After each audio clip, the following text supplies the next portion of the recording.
You're here. Welcome to the Masterminding Success podcast. They say if you want to be successful in business and in life, then surround yourself with successful people. So pull up a seat. The mastermind is about to begin. Glad you could join us for another episode of the Masterminding Success podcast. We're your hosts, Keith Wheeler and Nuria Corby. And what are we talking about today, Nuria? Today we're going to answer a question that you had on one of the podcast platforms. And can you tell me what it is? Yeah, sure. So the question says, can you actually make a living with Amazon KDP? Can it really be considered a job like any other, one that you can live off of? It's a great question. It is a great question. And yeah, so what do you think, Keith? So my short answer is yes, it is possible in 2026 to make a full-time income publishing books on Amazon KDP. That's the short answer is, yeah, you can absolutely do that. I agree, but and we've had this conversation before, and you know what I'm going to say, but I think that I don't look at it as a job. I don't look at it. What was the term they used in the question? They said, the first part was, can you actually make a living on Amazon KDP? So that is a yes, definitely. Yeah. And then the second part is, can it really be considered a job like any other that you can live off of? That was the part where I thought, no, it can't be considered like a job like any other, because it's not a job. For me, it isn't. Obviously, you might think about this differently, but I look at it as a business. I don't look at it as a job, because a job, you go to work, you work X amount of hours, you get paid for those hours, and that's how you make a living. But this is nothing like that, because you have to, you don't know if you're going to get paid at the beginning. So it takes a little bit of time. And then also, it's not the same every month. One month might be really good, another month might be a little bit less. It's more up and down. And it takes a while to get it going as a business. And if you treat it like a business, absolutely you can make a full-time income. And I'm doing it. My husband is doing it as well now, and I know plenty of people, and you know plenty of people, Keith, that are making a full-time income with it. But I think my reservation about the answer was the second part of the question. I wouldn't think of the word job. Yep. Yeah. The word job really didn't sit well with me, because I thought, no, it's not really a job. It's a business. It's you have to work at it like you would at a business. Yeah. Yeah. Yeah. You're a business owner. Whether the only difference is it may be a sole proprietorship where it's only you, but a lot of the things that come with any other business, as far as the amount of work you have to put in, when you own, like you said, with a job, you go in, you do your 9 to 5 or whatever, and you're going to get paid, and you walk away, and you're done for the day. Whereas when you own a business, you're probably putting in more hours. There are additional costs that you might not think of. But so if your job, if what you want this to be is you create the book, whether it's writing or creating puzzle books or whatever, you create it, you publish it on Amazon KDP, and you're going to get a full-time income that way. In that case, I'm going to say probably not, because it's the days of being able to, what we used to call publish and pray, where you just publish books and just pray that you're going to get organic sales.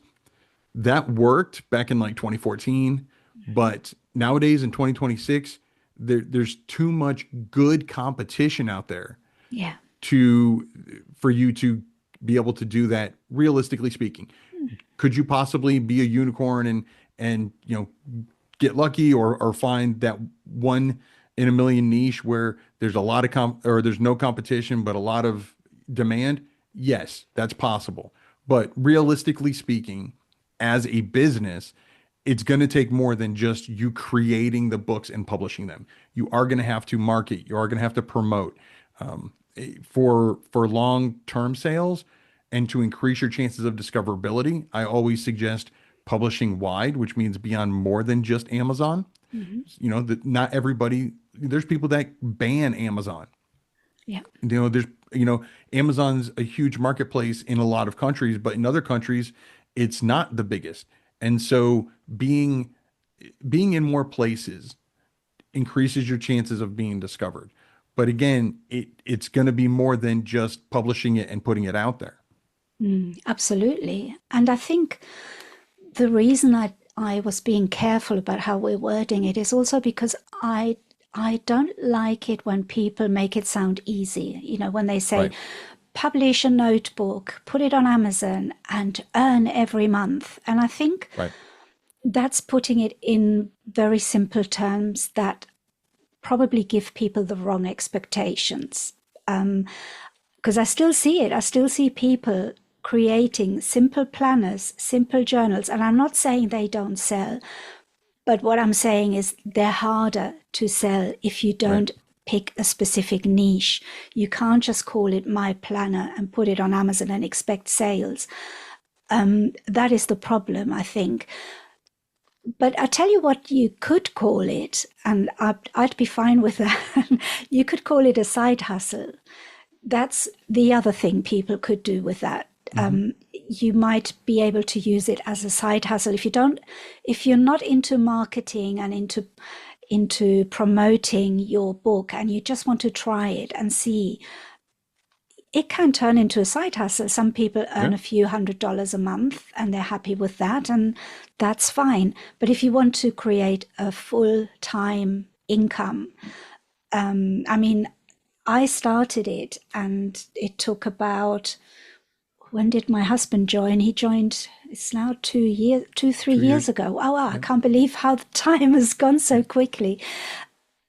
So yeah, I was doing it about 2, 3 years, and then he was able to leave his job because we were living on his wages. He was supporting me while I was learning all about it, and I was lucky in a way that I started earning quite soon after I started. But it took a few months. It took me about 6 months, and that wasn't a full-time income. That was like a part-time, like a side hustle.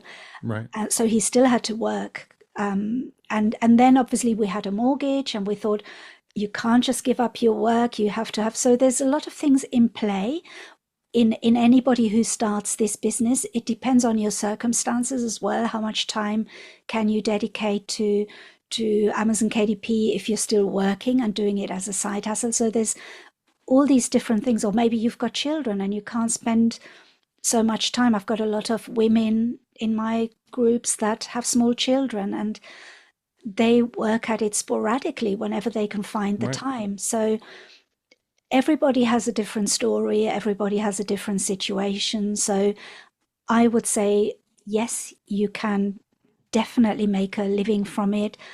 But you do also have to treat it like a business, because otherwise it's just a side hustle or just Right. you know, it's, Yeah. but that's just my opinion. You know, other people might say, no, I do it like this and it works. Like I said, everybody's different. But my general view of it is, from what I see, is that the more time you can spend on it, the more resources you can put into it, the better you'll do. And the more research you do, the more you look at it like a business, which means you have to promote and market as well. So yeah, that's something that people can find a little bit hard to do. I think a lot of people are excited about publishing their books, but they don't think about the marketing side that has to come Right. afterwards. So Yeah. Yeah. yeah. And another thing that I would be remiss if I didn't mention is just the fact that what what is a livable amount, for, Yeah. it depends on the person's situation. Mhm. And so, what country you're in, or, again, whatever, the size of your family, again, your situation. So, I mean, is it possible in 2026? Absolutely. Mhm. But again, I agree that if your plan is to just publish and pray, then it's going to be significantly harder. And Yeah. when we're talking about marketing and promotion, and depending on what kind of books you're doing, you don't necessarily have to market and promote that very first one. You may want to wait until you have, like, if you're doing a series, you may want to wait until you have the trilogy done, because nothing can frustrate readers more than finding a book that they love, and then they have to wait 2 years before the second one comes out. Yeah. And so, and also when you're running ads and things like that, a great way to make a profit is with what we call read through. And so chances are, if you're running ads to that first book, it it may not be profitable. But if you have a second and a third, and again, this, I'm saying a series, it doesn't have to be a series, but a second or a third in that same genre or whatever, that someone finding, buying, and loving your first book can then go in and read another one. That's when you can really make the profits, because you're running ads to one of them, but because they read it, fell in love with it, they're going to read your other ones. So the more, getting back to what you were saying, putting in the time and effort to create and to continue to create. And it doesn't matter if you have 5 minutes here and there. It's all about being as efficient with your time as possible. And again, like you said, treating it like a business. Mm. You know, there's plenty of stay-at-home moms that have their own businesses that are Yeah. successful, because they find the time to do what needs to be done and work Yeah. around their schedule. And so it's absolutely possible. Again, you just need to have that mindset that this is not a job. It's your business, you know? And let's be honest, how many businesses do you know that you can start with little to no money up front?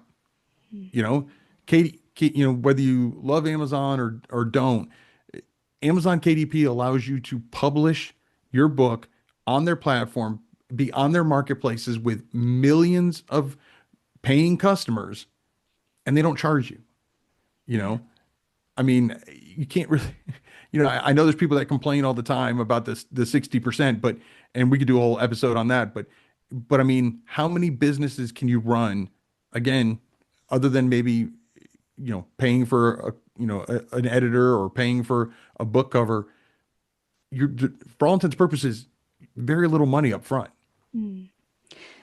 Yeah, that is one of my pet peeves, really, when people complain about, oh, Amazon is taking such a big cut, and I'm thinking, any business, you have to spend money to make money. It's absolutely unheard of that you can start a business with zero money. And I started my Amazon KDP business with zero money. I had no As money did to I. spend Yeah. on anything. So I had to make my own interiors on PowerPoint at the time. And then I was looking at free, which now you can't really do, but I was looking at free images from Pixabay or wherever Yeah. the sites were, and there was Creative Fabrica, but there was another one that used to have weekly freebies. So I would get all of their free images and collect those and use I think those. Deposit Photos does that. Yeah, it was the Hungry JPEG or something like that. It was a different one.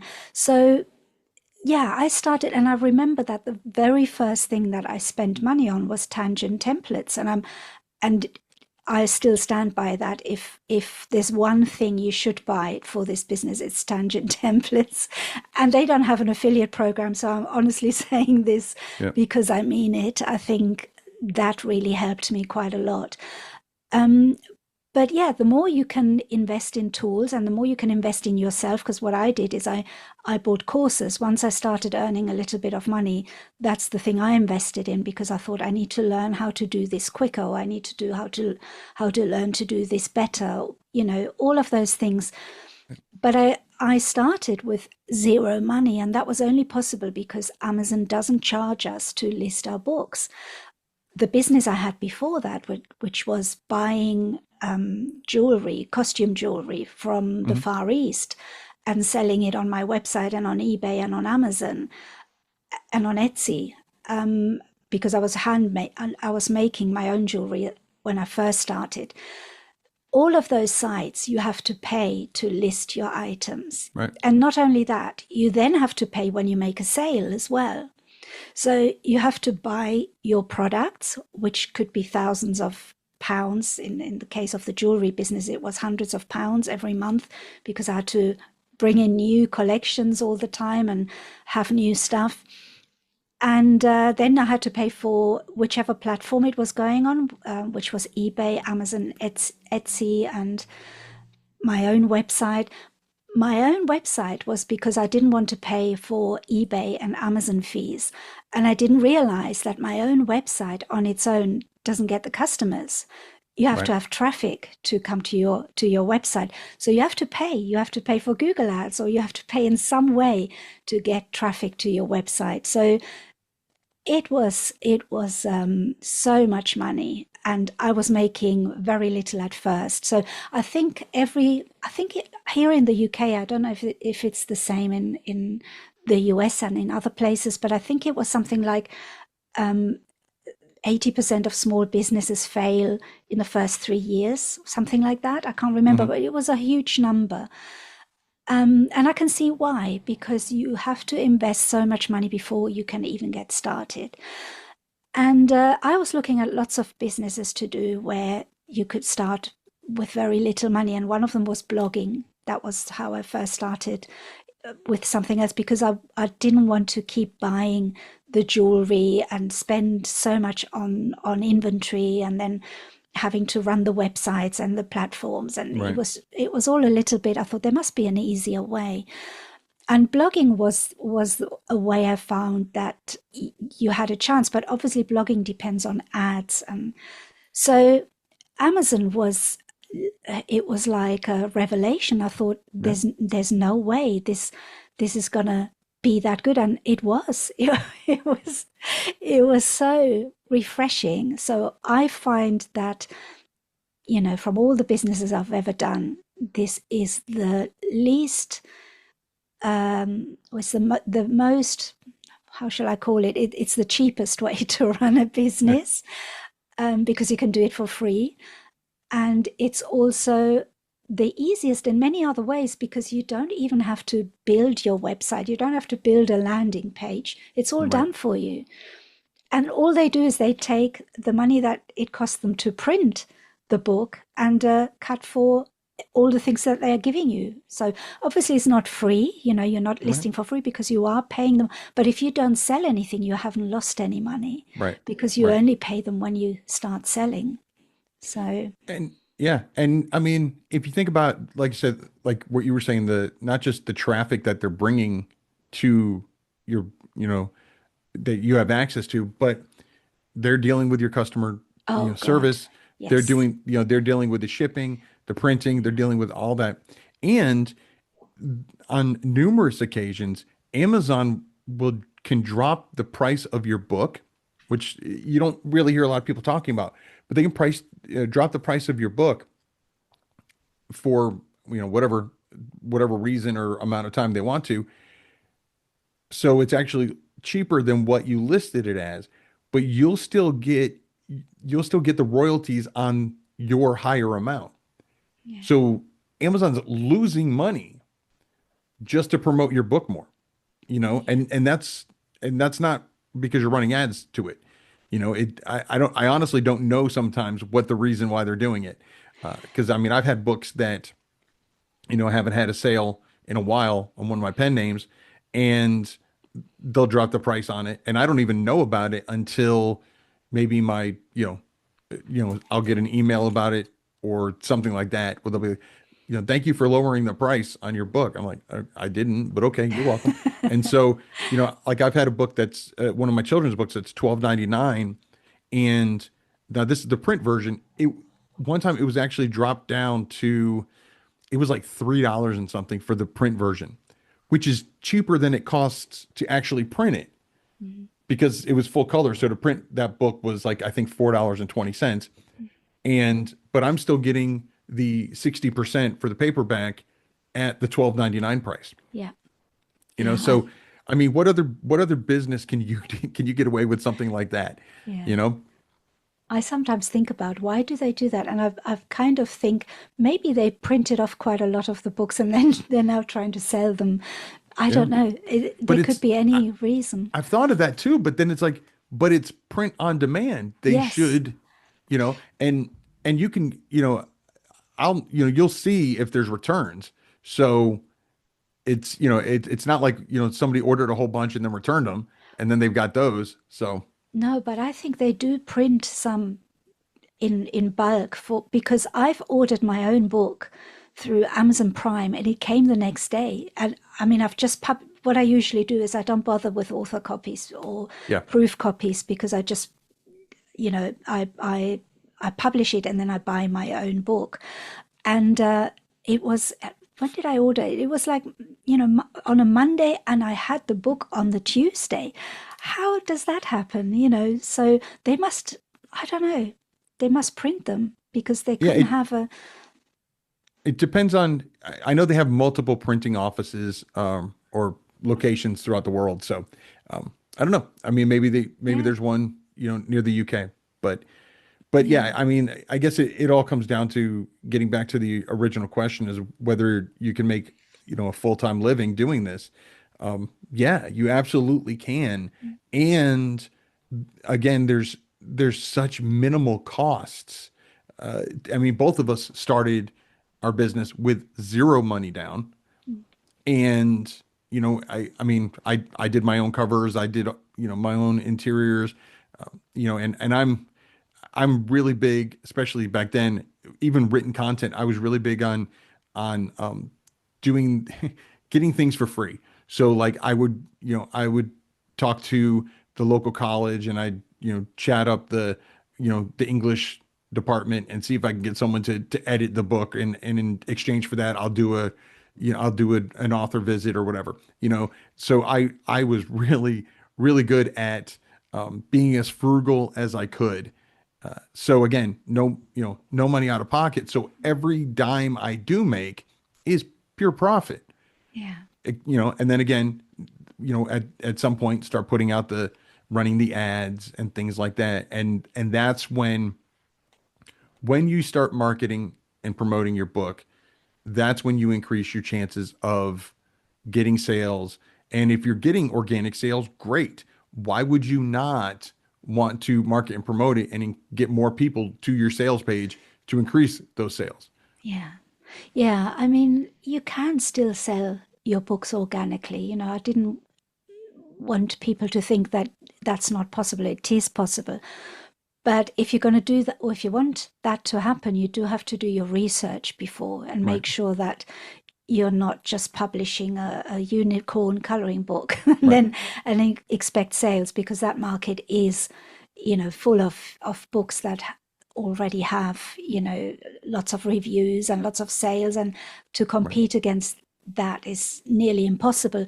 But there are definitely niches out there, and if you make your book different and it stands out in some way, absolutely you can do it without much marketing, but right, obviously marketing and promoting helps. That's the whole issue about growing it as a business. right.